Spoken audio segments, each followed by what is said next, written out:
Halo, perkenalkan nama saya Niputu Feni Fiorentina, NIM 201574424. Di video ini saya akan membahas tentang materi pajak penghasilan. Adapun yang akan saya bahas dalam video ini yaitu pajak penghasilan umum, pajak penghasilan pasal 21 dan 26, pajak penghasilan pasal 22, pajak penghasilan pasal 23, dan pajak penghasilan pasal 24. Pajak penghasilan umum. Pajak penghasilan umum atau PPh adalah pajak negara yang dikenakan terhadap setiap tambahan kemampuan ekonomis yang diterima atau diperoleh wajib pajak, baik yang berasal dari Indonesia maupun dari luar Indonesia. Pajak ini diatur dalam Undang-Undang Nomor 36 Tahun 2008. Adapun subjek pajaknya yaitu orang pribadi, warisan yang belum terbagi, badan, CV, PT, BUMN, BUMD, dan lain-lain, BUT atau bentuk usaha tetap. Adapun yang tidak termasuk ke dalam subjek pajak yaitu kantor atau badan perwakilan asing, pejabat perwakilan negara asing dan konsulat, organisasi internasional bersyarat, dan pejabat organisasi internasional bukan WNI. Adapun objek pajak PPh yaitu hadiah dari undian atau pekerjaan atau kegiatan dan penghargaan, laba usaha, keuntungan karena penjualan atau karena pengalihan harta, premi asuransi, dan penghasilan dari usaha berbasis syariah. Adapun yang tidak termasuk ke dalam objek pajak PPh yaitu penghasilan dari modal yang ditanamkan oleh dana pensiun dalam bidang-bidang tertentu, iuran yang diterima atau diperoleh dana pensiun yang syah, baik yang dibayar oleh pemberi kerja maupun pegawai. Adapun juga beasiswa yang memenuhi kriteria tertentu dan warisan. Adapun tabel penghasilan tidak kena pajak PTKP WP orang pribadi dalam negeri. Kita bisa lihat pada tabel tersebut. Selanjutnya, besar tarif PPh untuk WP dalam negeri menurut Undang-Undang Nomor 36 Tahun 2008. Kita bisa lihat pada tabel berikut. Selanjutnya, pajak penghasilan umum pasal 21 dan 26. Pasal 21 adalah jenis pajak yang dikenakan terhadap penghasilan berupa gaji, upah, honorarium, tunjangan, dan pembayaran lain yang diterima oleh pegawai, bukan pegawai, mantan pegawai, penerima pesangon, dan lain sebagainya. Sedangkan pasal 26 adalah jenis pajak yang dikenakan atas penghasilan yang diterima wajib pajak luar negeri dari Indonesia, selain bentuk usaha tetap dari badan pemerintah, subjek pajak dalam negeri, penyelenggara kegiatan, dan perwakilan perusahaan luar negeri. Adapun wajib pajak PPh pasal 21 yaitu pegawai, penerima uang pesangon, pensiun atau jaminan hari tua, bukan pegawai yang menerima penghasilan, berhubungan dengan kegiatan seperti agen iklan, olahragawan, dan lain-lain. Peserta kegiatan yang menerima penghasilan sehubungan dengan keikutsertaannya. Selanjutnya ada objek pajak PPh pasal 21 yaitu penghasilan teratur, penghasilan tidak teratur, upah, gaji atau tunjangan, dan uang saku. Selanjutnya, wajib pajak PPh pasal 26 yaitu pegawai, penerima uang pesangon, pensiun atau uang manfaat pensiun, tunjangan hari tua atau jaminan hari tua termasuk ahli warisnya. Selanjutnya ada bukan pegawai yang menerima penghasilan sehubungan dengan pekerjaan, jasa atau kegiatan. Dan terakhir, ada peserta kegiatan yang menerima atau memperoleh penghasilan sehubungan dengan keikutsertaannya dalam suatu kegiatan.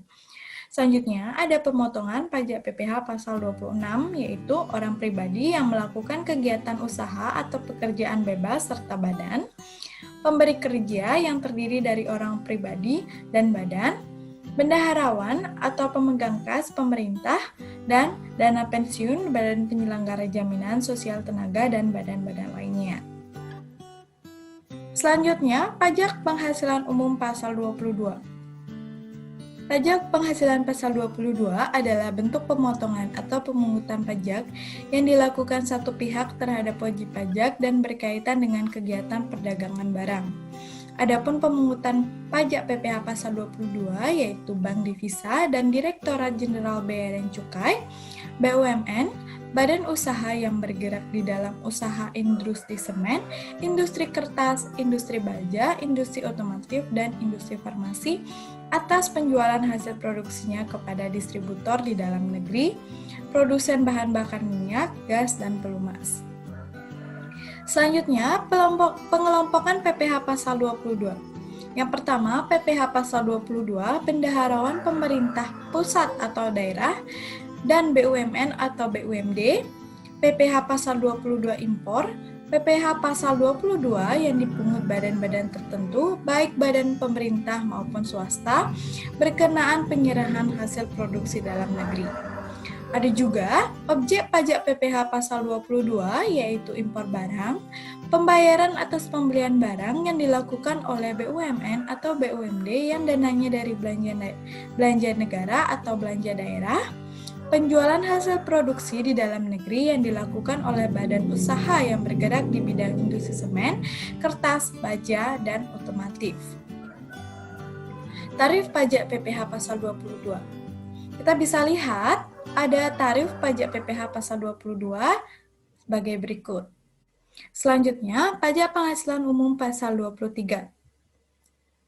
Pajak penghasilan pasal 23 adalah pajak yang dikenakan pada penghasilan atas modal, penyerahan jasa, atau hadiah dan penghargaan, selain yang telah dipotong PPh pasal 21.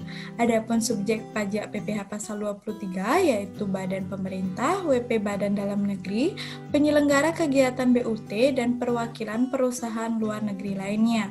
Ada juga objek pajak PPh pasal 23 yaitu dividen, bunga, termasuk premium dan imbalan sehubungan dengan jaminan pengembalian hutang, royalti, hadiah dan penghargaan selain yang telah dipotong PPh pasal 21.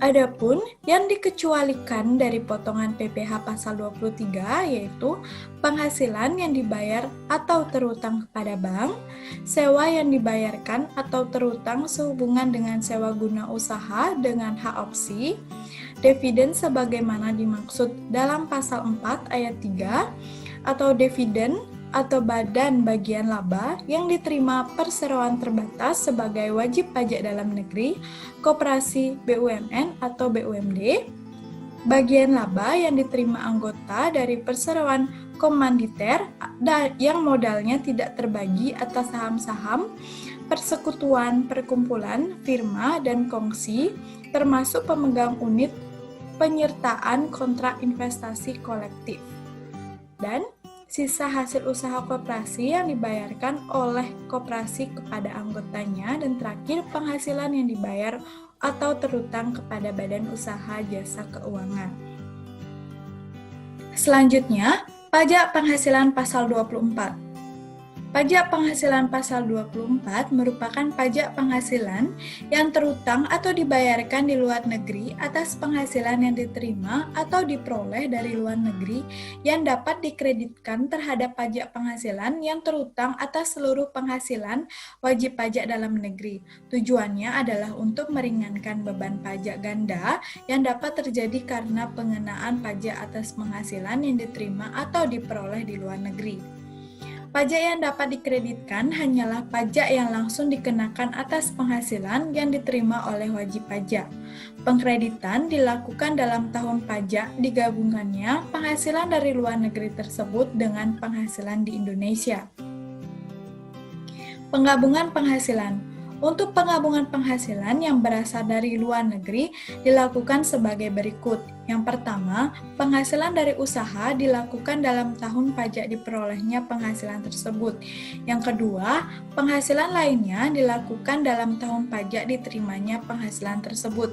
Yang ketiga, penghasilan berupa dividen yang diperoleh wajib pajak dalam negeri atas penyertaan modal dalam tahun pajak pada saat perolehan dividen tersebut.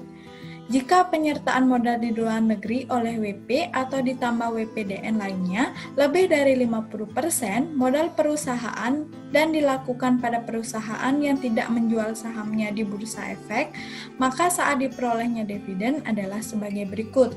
Yang pertama, pada bulan keempat setelah berakhirnya batas waktu penyampaian SPT PPh di luar negeri untuk tahun pajak tersebut. Yang kedua, pada bulan ketujuh setelah tahun pajak berakhir bila badan usaha di luar negeri tersebut tidak punya kewajiban menyampaikan SPT. Selanjutnya, batas maksimum kredit PPh pasal 24. Batas maksimum kredit pajak diambil yang terendah dari unsur atau perhitungan berikut ini. Yang pertama, jumlah pajak yang terutang atau dibayar di luar negeri. Yang kedua, penghasilan luar negeri dibagi seluruh penghasilan kena pajak dikali PPh atas seluruh penghasilan yang dikenakan tarif pasal 17. Yang terakhir, jumlah pajak yang terutang untuk seluruh PKP dalam hal PKP adalah lebih kecil daripada penghasilan luar negeri. Apabila penghasilan luar negeri berasal dari beberapa negara, maka perhitungan batas maksimum kredit pajak dilakukan oleh masing-masing negara. Sekian materi yang dapat saya sampaikan. Mohon maaf apabila ada kesalahan kata. Saya ucapkan terima kasih dan selamat menonton.